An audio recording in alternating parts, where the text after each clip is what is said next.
Hey everyone, I'm Ashleigh Banfield and this is Drop Dead Serious. And it turns out Bryan Kohberger is bored.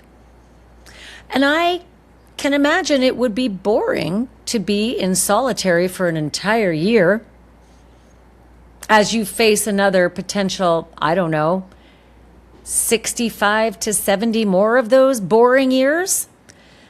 Bryan Kohberger has decided to take pen to paper, and I don't know what kind of paper. I'm only assuming it's toilet paper because it's what's most appropriate for someone like him, and write himself up a cute little motion. I'm not happy with the way things turned out. Bryan Kohberger's not happy with the way things turned out. The PhD in criminology turns out didn't quite understand what he was getting into when he did that whole plea thingy-majiggy. Yeah, the PhD program, I guess it doesn't yield the smartest people, because when he said, yes, Your Honor, I'm guilty of all of this, he says, well, wait a minute, I wasn't really. I was boondoggled. The system.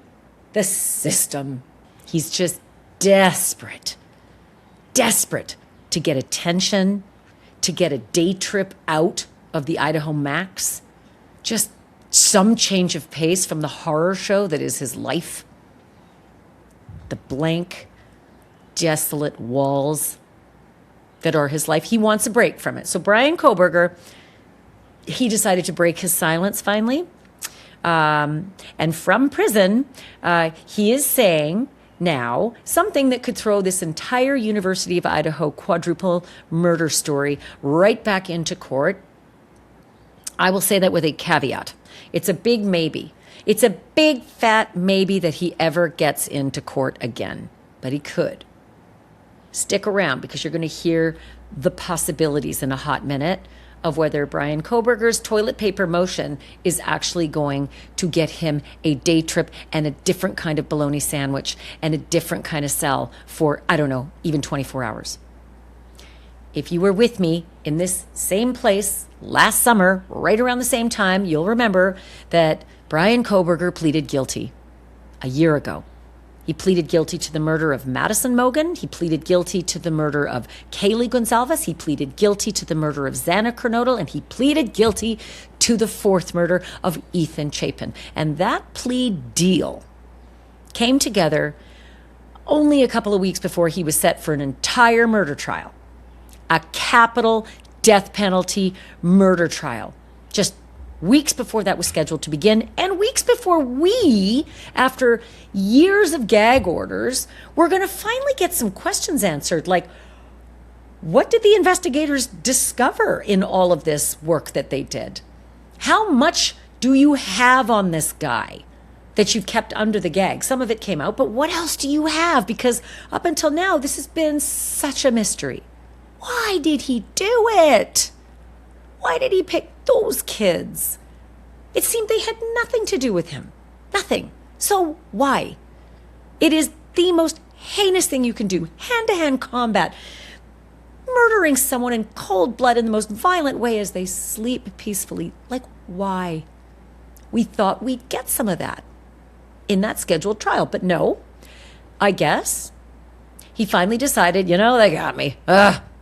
And it is death penalty, so I'm kind of scared of that. And in exchange for him admitting it, confessing it, promising us in court that he did do it, all of it, all four, the prosecutor said, fine, we'll take the death penalty away. And you can rot in hell for the rest of your life. Life, no parole. But you don't die. And remember, everybody, in the years leading up to this, Idaho took a page out of, I think it was Ohio, pardon me if I'm wrong, but took out a page from another state on how to build a better mousetrap when it comes to executions. And they were thinking, firing squad. Firing squad works for us. Let's build the chamber. It's possible. It's been reported that it's possible. As Bryan Kohberger was being held in jail before prison, that he might have actually heard some of the construction. Can you imagine? That's my new firing squad chamber that I could get. And maybe that informed his decision to take the death penalty off the table, maybe just stick around for a while longer.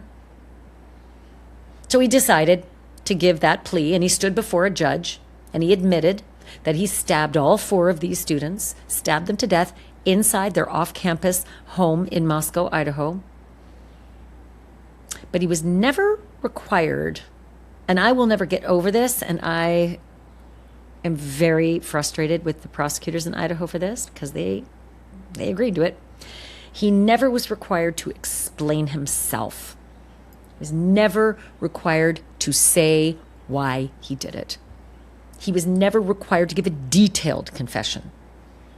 It's called an allocution. And he didn't have to give one. And we all waited for it. We thought, whoa, you're wrapping this thing up? He didn't even say why or what the hell? Nope. Just, I did it. I did it freely, intelligently, and I did it because I'm saying this because I'm guilty, not because it's just a bunch of paperwork. Yeah, I'll get to that in a minute.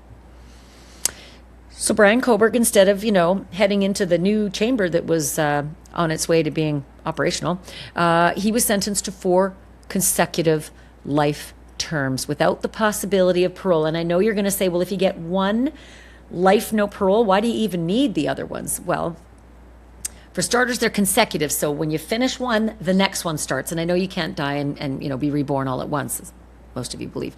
But if one of those murders somehow gets successfully challenged in some kind of an appeal, and I'll get there too, you still have the consecutive 3. And if another one goes down, you still have the consecutive 2. So it's kind of like, you're never getting out without a toe tag, right?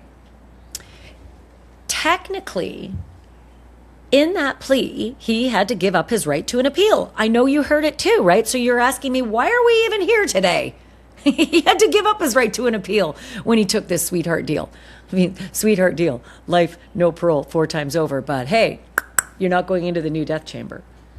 So the technically part of giving up your right to an appeal, devil's always in the details. And in this one, the devil incarnate is in these details, because you still have a little itty bitty right to come back for a bite at the apple.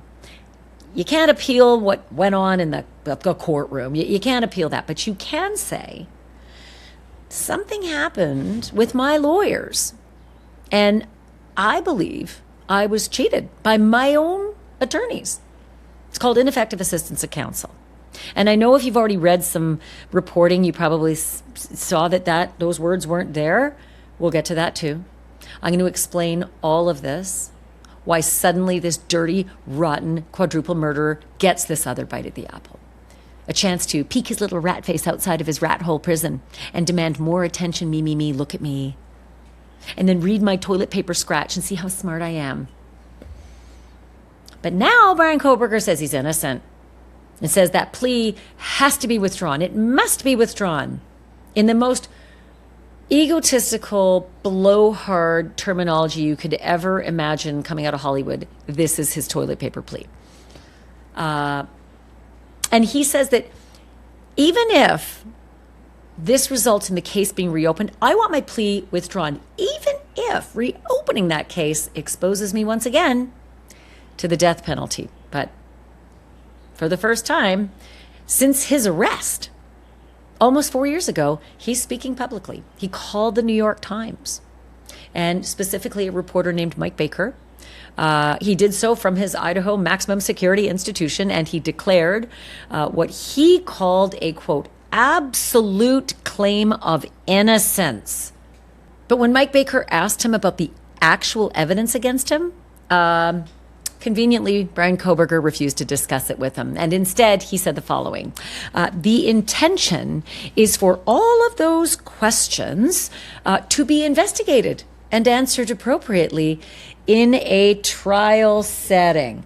Oh, I get it. You want to go back into court. You want everybody to see you again. Now you want to be heard again. I feel like he was kind of yanking Mike Baker's chain because, again, within a few hours of the story posting in the New York Times, Bryan Kohberger actually filed it, this handwritten motion with the court. It's a petition and a little chicken scratch basically saying that the whole world has been unfair to him, including the lawyers who saved his life. This handwritten petition was made public Monday, and again, today is July 27th. And in it, Kohberger is asking to withdraw this plea, this guilty plea, and overturn his convictions and take the case to trial.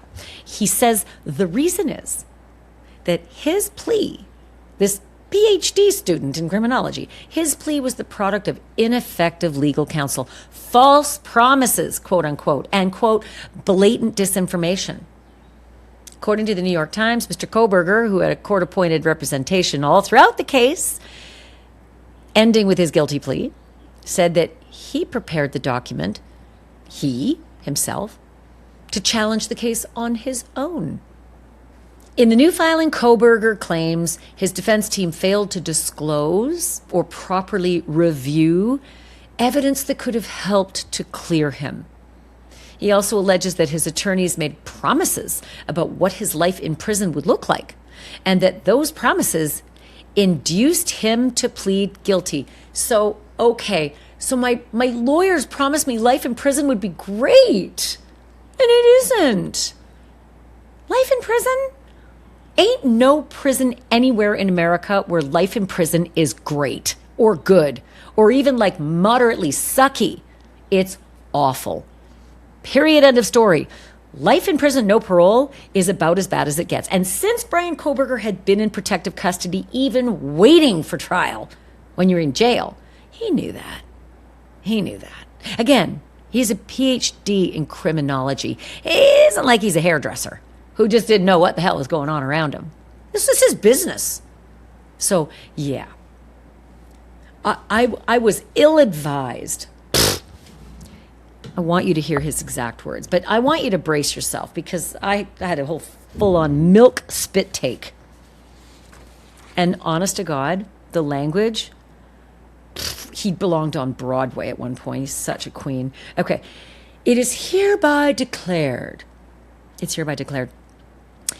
During attorney-client discussions, most of which included all members of Bryan C. Kohberger's immediate family, petitioner was convinced to falsely confess to capital murder, felony burglary, by coercion, disinformation, false promises, and the withholding of exculpatory discovery. Okay, so he's basically accusing Ann Taylor and her defense team, the best friends he had in the world, of withholding information that would have proven he was innocent. So Ann, as an amazing lawyer, had no interest in winning a case. No interest. No, she had no interest after 3 years of trying to save this guy's life, and stated off the bat, he's innocent, and we're going to prove it, right? So he's suggesting that Ann Taylor had all this discovery that showed I was innocent and still pushed me into a deal. Come on now. Come on now. The following is material to the inception of the plea deal, Mr. Kohberger bloviates. Number 1, counsel's failure to inform petitioner of exculpatory discovery received during plea discussions, namely clumps of unknown hair found in Ethan Chapin's hands, as well as a failure of further inquiry. Number 2, petitioner was convinced that actual guilt was not an important factor in considering plea acceptance. So being actually guilty doesn't matter. Being innocent, no, just plead. If you're innocent, just go ahead, plead. Again, he's a PhD in criminology. Come on. Death row was imminent, and advised to lie, petitioner was to gain, quote, legal victory in entering a false plea. So like he doesn't get it. So yeah, apparently he thinks it's a legal victory to enter into a false plea.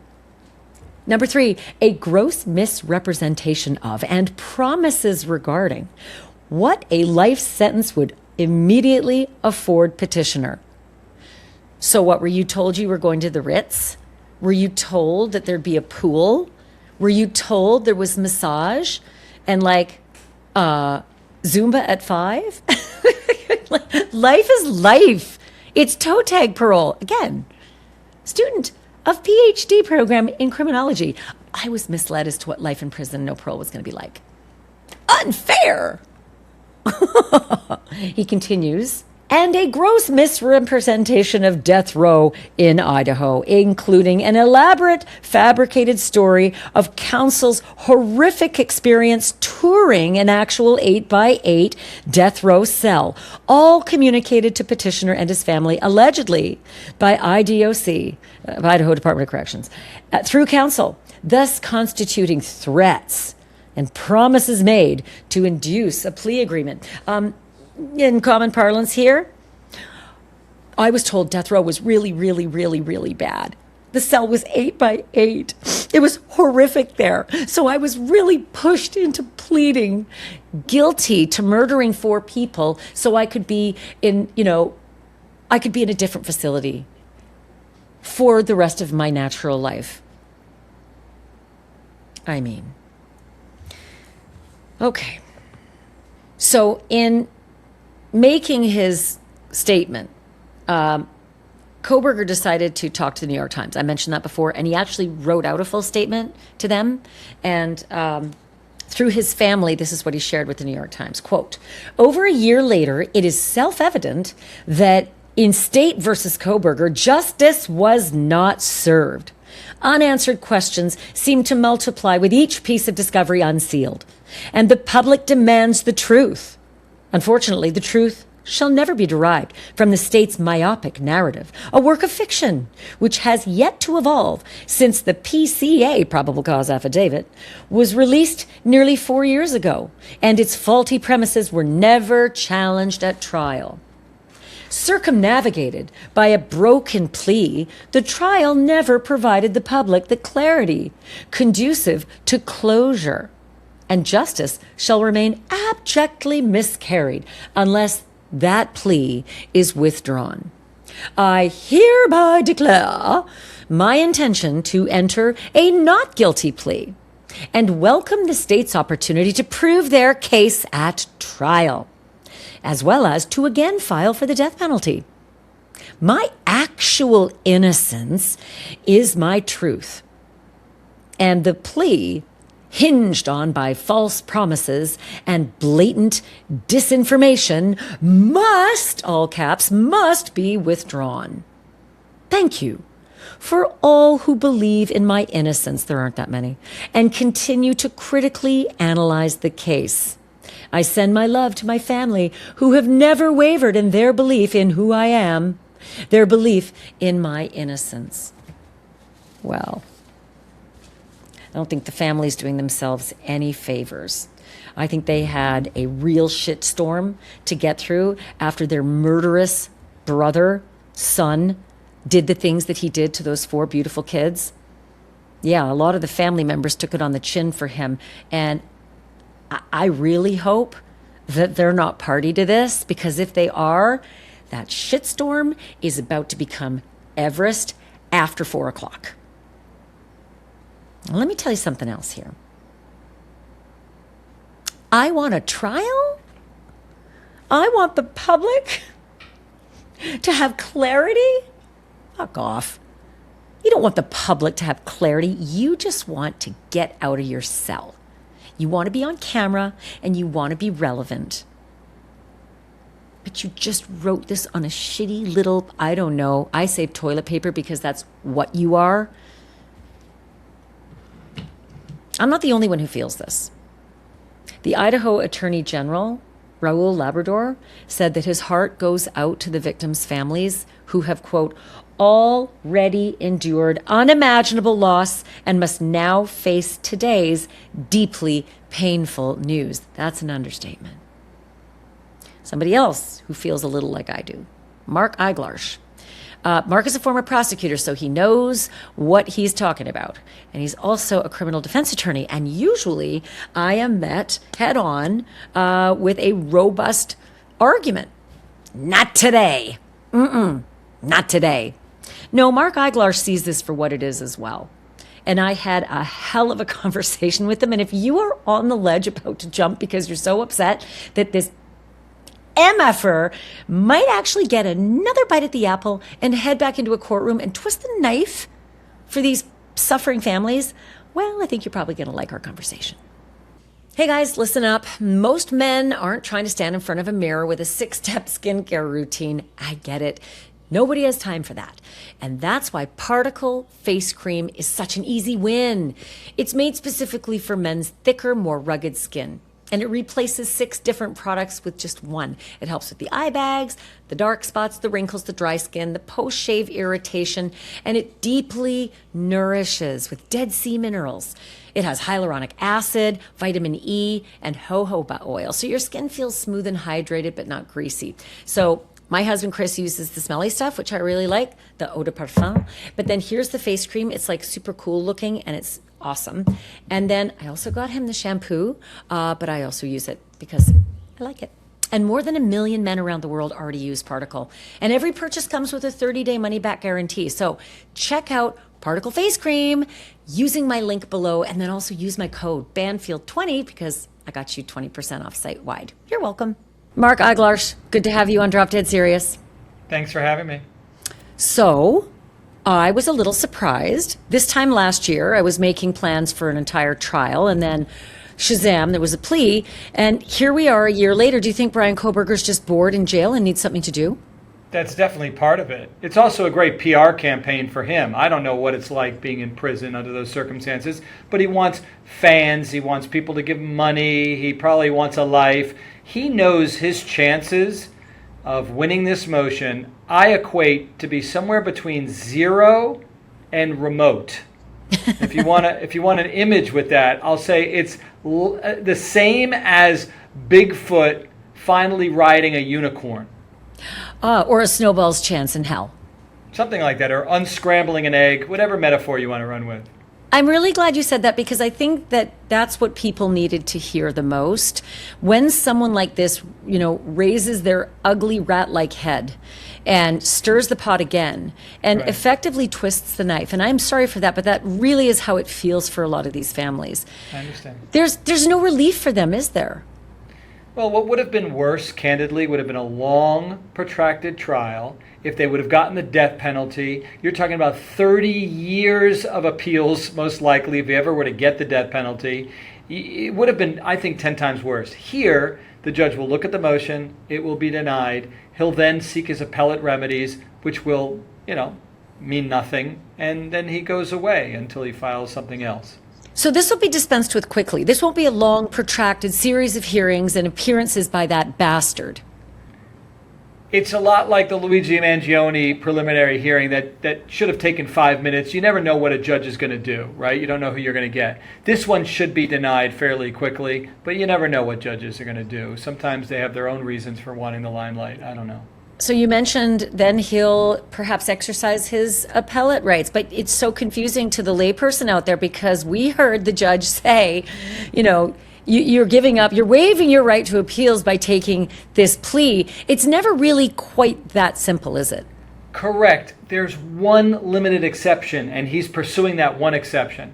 The Sixth Amendment guarantees him the right to seek relief if his constitutional rights were violated in this fashion. He's alleging that his attorneys did not provide effective assistance of counsel. They threatened, they coerced him. He's using the exact buzzwords that he found in cases where relief has been granted. And then worse, he's saying, I'm innocent. I've been framed like the Mona Lisa. Not his words, mine. And those are the right words to get you into the ballpark. But then the judge will say, okay, where's your evidence, murderer? And he'll say, oh, I don't have any. And the state's going to say, we have evidence just to the contrary. Remember the plea colloquy, those questions that the judge asked of you to make sure that you knowingly, intelligently, freely, and voluntarily gave up your cherished constitutional rights? Remember those questions? Like, are you satisfied with your attorney? Did you have enough time to talk to your attorneys? Are you doing this because you're guilty? Anybody force you, threaten you, coerce you to give up your rights? So the evidence is inconsistent with his claims. Yeah, because he actually used those words, and I was so thankful, going back over it, that the judge said, are you making this plea because you are actually guilty? Yes. As opposed to because it's really cool paperwork that's working out for you right now. The words were actually uttered because you are actually guilty. And his answer was, say it with me, Yes. yes. Yes. And So, instead but of right? filing and instead of filing this insulting motion, he should be hugging and kissing the ground that his attorneys walk on, because they saved his life against all odds. They got life. That was always the best case scenario for him. It was never going to lead to a dismissal. His DNA was found on the knife sheath. There was plenty of evidence here. He would have been convicted and been on death row. He at least enjoys whatever freedoms there are of being a lifer as opposed to somebody on death row. He should be thanking them instead of condemning them. Yeah, I mean, the evidence was overwhelming. It is frustrating to me, and I'm going to get back to that, by the way, that he should be thanking them. I think he should have sent Ann Taylor a fruit basket or something, because that woman worked her ass off for 3 years to save his life, and she is no joke. She's a really great attorney. But what about the whole notion that the prosecutors did not insist on some kind of allocution where he had to openly say what Dennis Rader did? Here's what I did. Here's how I did it. Here's what happened to this one. Here's what happened to that one here. And then it's a little harder to walk back and say, I didn't actually do any of this. The direct answer is only they know why they didn't. It's not uncommon for prosecutors not to have them give some type of allocution like that. It doesn't happen all that often. Prosecutors just want to make sure that somebody's freely and voluntarily giving up their rights and that they're going to go away. It doesn't help the media. It doesn't help the court of public opinion, because we're all salivating to know details. But the prosecutors got what they wanted. He's guilty. They know what he did. Why he did it, they don't have to prove. Motive is never something that they have to prove. You know, they probably have their theories on why he did what he did. He's a sick psychopath. I mean, what else do you need? And then what value would there be? I mean, how much truth would flow from his lips? And likely wouldn't that then insult the victims more or minimize what he did? Maybe that was their concern. I don't know.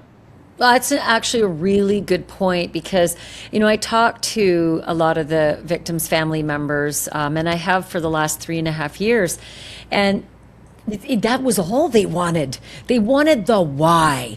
Why did you do this to us? Why did you pick Kaylee? Why did you pick these kids? And, whether he lied or not, at least you could get something out of this monster. Yeah, if that really is a thing. Look, I don't want to, look, I've never gone through anything like that. It's my worst nightmare. And if that would have brought them some relief, albeit even for a second, then I wish they would have gotten that. But I wouldn't say that the prosecutors did anything nefarious or wrong by not getting it. I'm sure they have their reasons, and most prosecutors don't ever have the defendants lay out their thought process. So correct me if I'm wrong here, Mark, because you're the lawyer. I just, do this every so often. I ask people like you the questions. But it seemed to me from his chicken scratch motion, and it literally is him just scratching out in his prison cell his motion on toilet paper, for all I know. He seems to say there's lots of discovery that came in that was kept secret from me. And I'm assuming he's saying because my attorneys didn't share it with me, even though they got it from the prosecutors. And is that the basis for his argument that, so it's ineffective assistance of counsel? Because he never uttered the words ineffective assistance of counsel.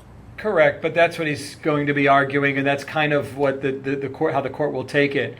Look, there are cases in our history where, for whatever reason, defense lawyers have, I mean, it's rare, but they have threatened their clients. They have hidden from them evidence. Maybe there's some agenda. Maybe some defense lawyer was close with the victim's family. Maybe they were paid off. Who knows, right?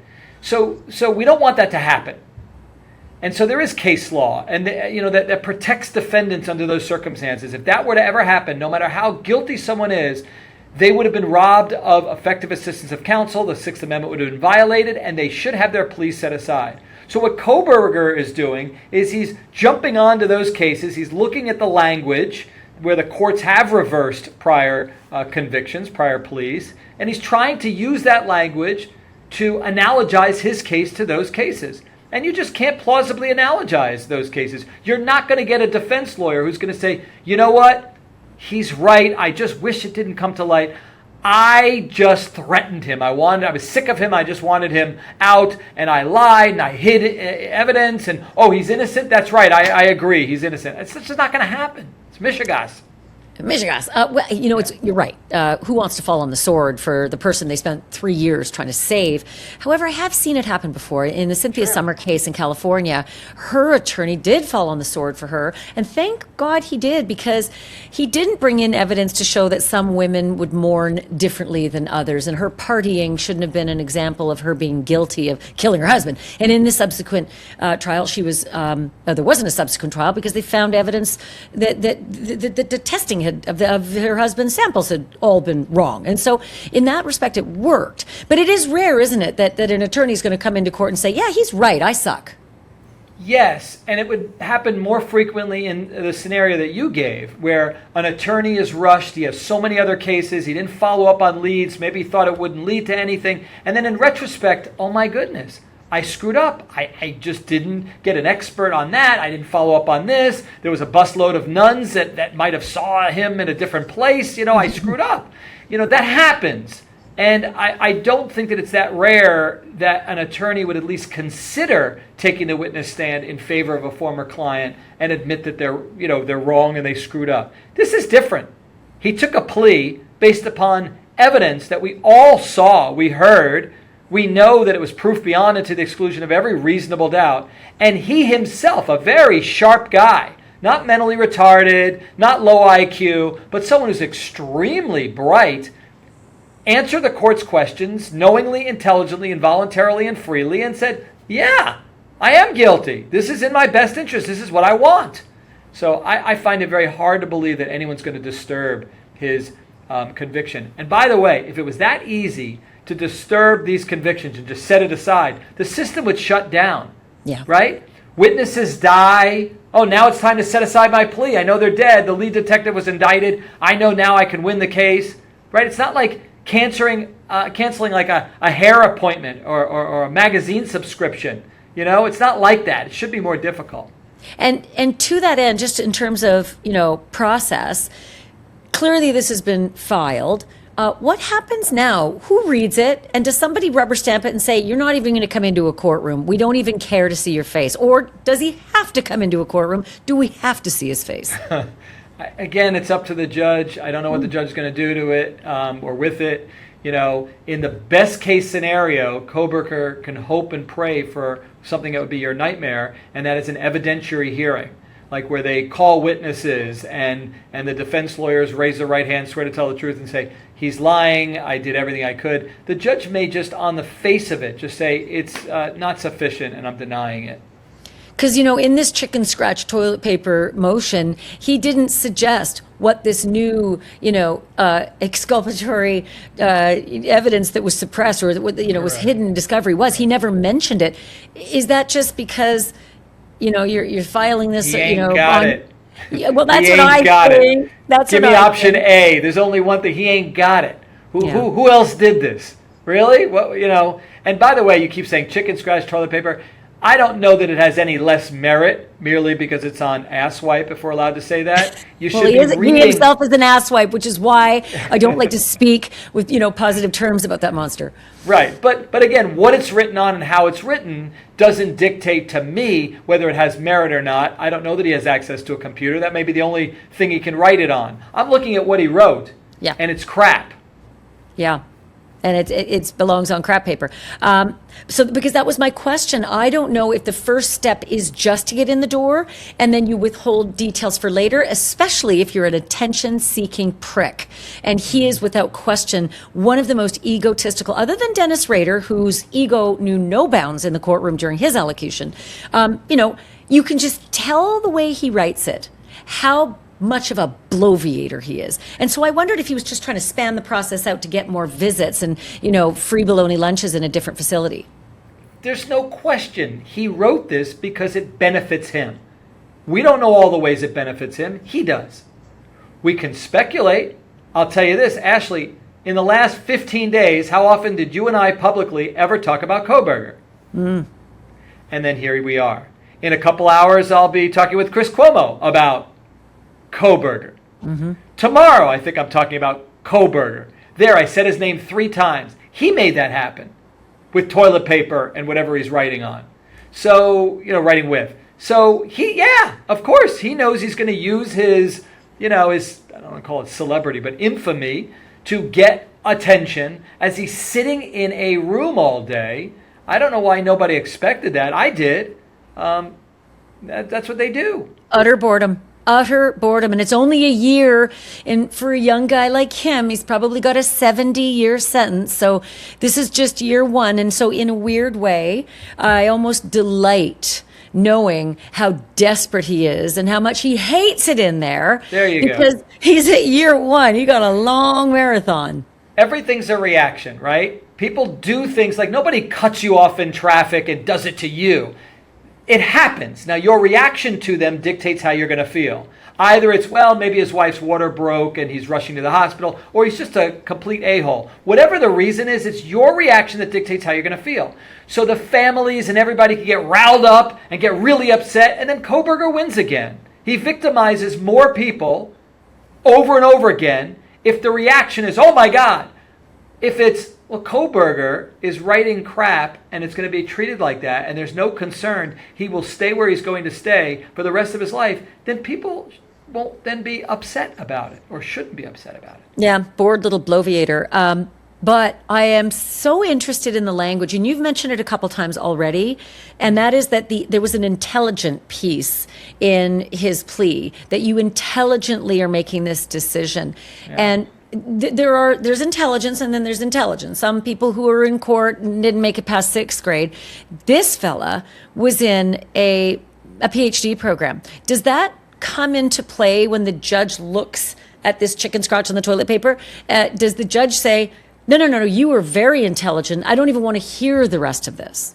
Yes, however, people with no education are intelligent for purposes of accepting the plea. That's it. And I always chuckle under my breath when a judge says, I'm finding that you made an alert and intelligent decision. Like the first time most of these people are ever hearing that they're intelligent is when they're taking a plea and going bye-bye. Okay. But that said, they just have to be informed that they're waiving certain cherished rights, including but not limited to their right to go to trial, confront the witnesses against them, testify on their own behalf, appeal to a higher court if they were to lose, anybody threaten you, force you, coerce you to give up your rights, you're doing so freely and voluntarily, have you had enough time to talk to your attorney, are you satisfied with your attorney, if you take this plea it could be deporting you, blah, blah, all the standard language in every damn plea. And if the person is answering, yes, I understand, I'm not on any medication that affects my ability to understand, I know mental illness, I understand what you're saying, Judge, then you're alert and intelligent for taking a plea. If you have a PhD, well, boy, you're way over the top than most people.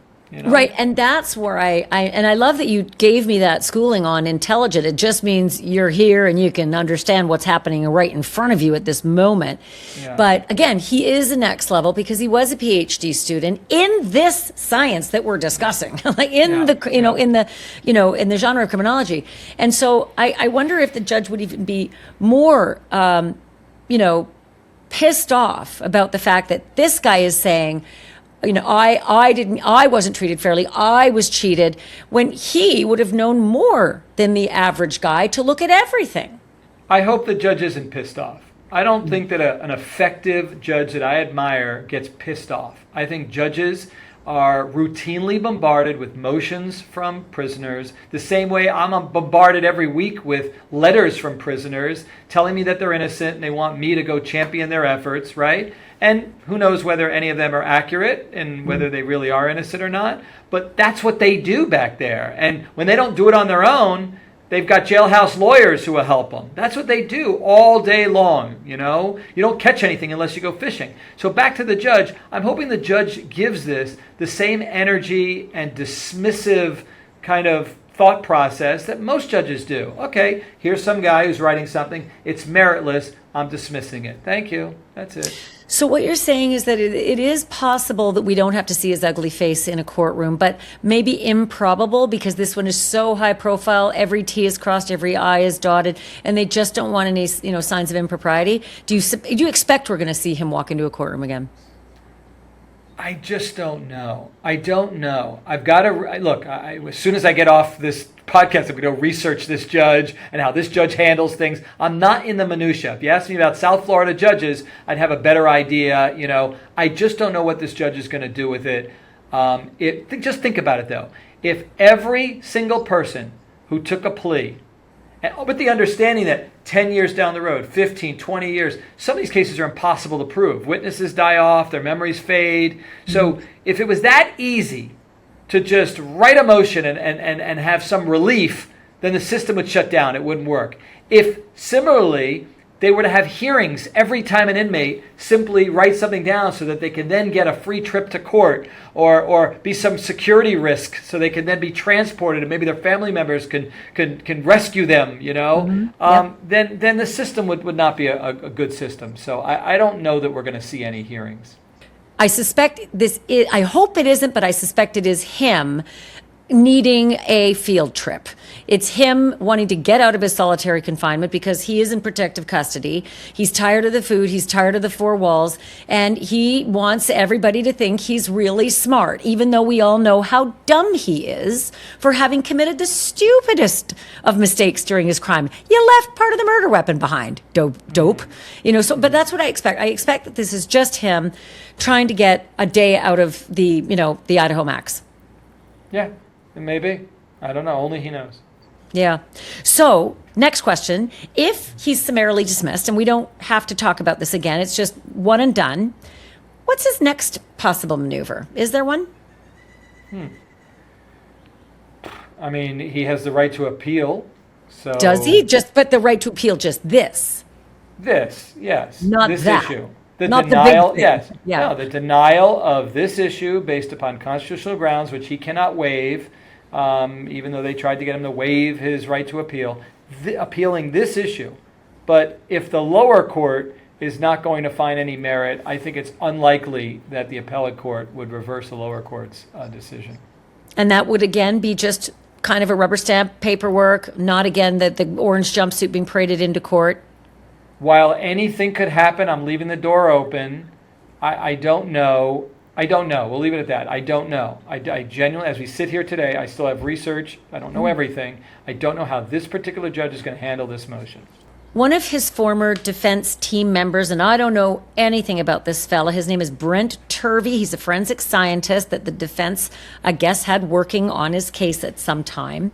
He's the one that has said that he has a problem with Bryan Kohberger's plea deal because he believes that there were multiple perpetrators. He criticized how the investigators documented their work. Doesn't everyone? He questioned why more testing wasn't done on hair found with one of the victims. And I think there's some claim that Ethan Chapin had clumps of unknown hair in his hands. I just cannot see in a case this massive, somebody would have just missed clumps of hair in one of the victim's hands. Ashleigh, I love the First Amendment. It gives both you and I freedom to spew whatever we want as long as it's not unlawful.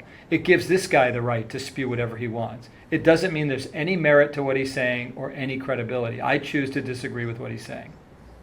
Well, I hope you're right, and I hope that you and I get to meet again celebrating the fact that we didn't have to see his face, because for the families of these 4 beautiful, innocent kids, I just want them to have peace, and this has just shattered it again.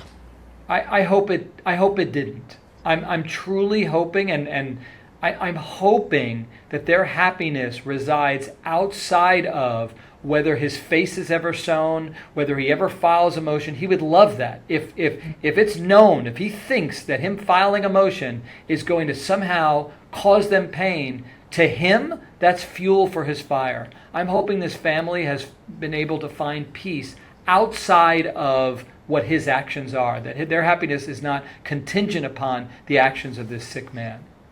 Mark, thank you. I appreciate you getting me down off the ledge somewhat. I hope I can get all the way off the ledge once this judge makes a decision. Thanks for doing this.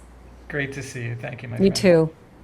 My great thanks to Mark Iglarsh, big fan. And I thought that he might debate me, a little bit, but if you don't have Mark Iglarsh in your corner, he's a really good defense lawyer. Well, Bryan, I suspect that you probably won't get your day in court. And if you get your day in court, it might be a few minutes. That's it. It'll just get another photo and another piece of video. And like I said, a different kind of bologna sandwich and a different holding cell for that day. And then it's back to your rat cave. For their part, as you can imagine, the Goncalveses are devastated. Understand. I would be too. Let me read you the statement that they sent. The mosquito you just can't seem to swat. That is what Kohberger and his following have become to this family. We read Mr. Baker's story. He must be so proud of himself for speaking with Mr. Kohberger and his sister, giving them a platform to spread their narrative. The piece had little else to offer beyond a guilty man, once again claiming he is innocent. Nowhere in the story or in Kohberger's own statement does he acknowledge that he, quote, knowingly, voluntarily, and intelligently admitted to murdering the 4 victims of this tragedy, Kaylee, Maddie, Xana, and Ethan. Quite the opposite. He appeared in court for a hearing before a judge accompanied by his 4 lawyers. He chose not to leave his fate or the facts of the case to a jury. He never cried foul, never claimed he was uninformed or pressured, and never suggested there were problems with the discovery materials he and his counsel had reviewed for 2 years that should have been challenged. He admitted his guilt. When asked whether he was actually guilty, he answered yes. We would have preferred a death penalty trial. We believe fully in the evidence. Instead, BK received exactly what he asked for, a deal that spared his life. Know this, he hates that life. He wants another chance to roll the dice. There will almost certainly be a hearing. That is how the legal process works. The defendant will get another day in court. I don't know. I hope not. A welcome break from solitary confinement, a ride perhaps, different food, photos taken, and a spotlight once again fixed on him and his supposed innocence. The real tragedy is this. If even a fraction of the energy spent trying to free a guilty man were directed toward honoring the victims, there would be statues of them on every corner, parks bearing their names, and days set aside to remember the lives they lost at the hands of a narcissist. Stephen Christie Goncalves and family, well said. Beautifully put. You deserve all of this platform for however you feel, and you deserve not to have this shoved down your throat again. So I'd love to know your thoughts in the comments. I have a feeling I have a good idea of how you feel, but there are some out there. They're called pro-burgers. Don't ask. And certainly don't expect me to defend them. It'll never happen. I've seen way too much evidence, and I didn't even get the most of it, like the rest of us. But watch this space. I'll let you know what happens. Make sure you subscribe so you do not miss the episode where I tell you if he gets his day in court, what is said, and how the judge reacts, and if he's going back to his rat hole. Thank you so much, everyone, for listening. Thank you for watching. And remember, truth isn't just serious. It's drop dead serious.